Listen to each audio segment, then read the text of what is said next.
Sean, today marks 645 days since you asked me to be your girlfriend, and for 631 of those days, I have known that I wanted to spend the rest of my life with you. It did not take long for me to realize that the blonde-haired, blue-eyed guy I'd met by the beach was the man I had prayed for my whole entire life. When I look back, I now see that every path taken, every decision, and every circumstance led me to this moment we are in right now. There is no denying God's sovereignty and hand was intimately intertwined in bringing us together. I was meant to stand in front of you and read these vows, and I know without a shadow of a doubt that I was made to be your wife. I vow to always support you and to be your greatest encourager. I vow to laugh with you, cry with you, and always be a listening ear. I vow to love you and to be faithful to you all the days of my life. I vow to be the best mother that I can possibly be to our future children, to allow you to lead our family spiritually, and to always build you up in their eyes. I vow to always point you to Jesus in every circumstance and keep him first in our marriage.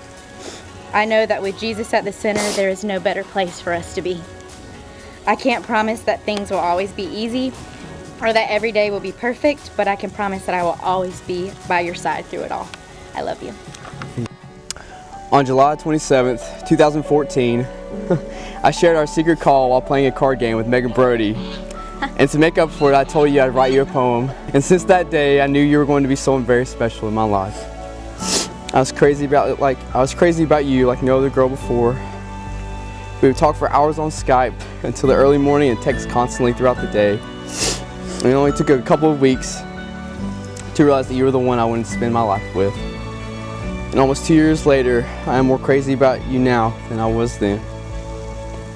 I used to imagine what my wife would be someday look like walking down the aisle. But never could I have imagined a woman as beautiful as you. From this day forward, I vow to love you. I vow to put your needs above mine and to cherish you every day. I vow to never let myself stay upset with you and to always work toward a solution. And when one cannot be found, I vow to agree to disagree so that our love stays strong. I vow to be your biggest support, to protect you, encourage you, and uplift you. I vow to always be faithful to you, to never take the privilege of loving you for granted, and to never allow us to grow apart. I love you with all my heart, Catrina, and I will do my best to show you not in just conversation, but in deed, not in empty promises, but through my actions. Truly, your value is far more precious than rubies, and I vow from this day forward to demonstrate that to you. And I love you, Catrina, and I could not be more excited for our future together. And in accordance with the laws of the state, pronounce you husband and wife. What God has joined together, let no man separate. You may kiss the bride.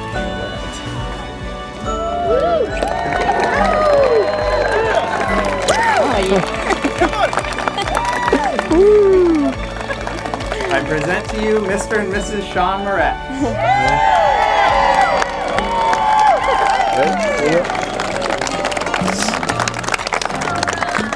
Hey. For our newly married couple this evening, this is Mr. and Mrs. Sean Moret.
you. Love you so much. Talk to you later, Pastor.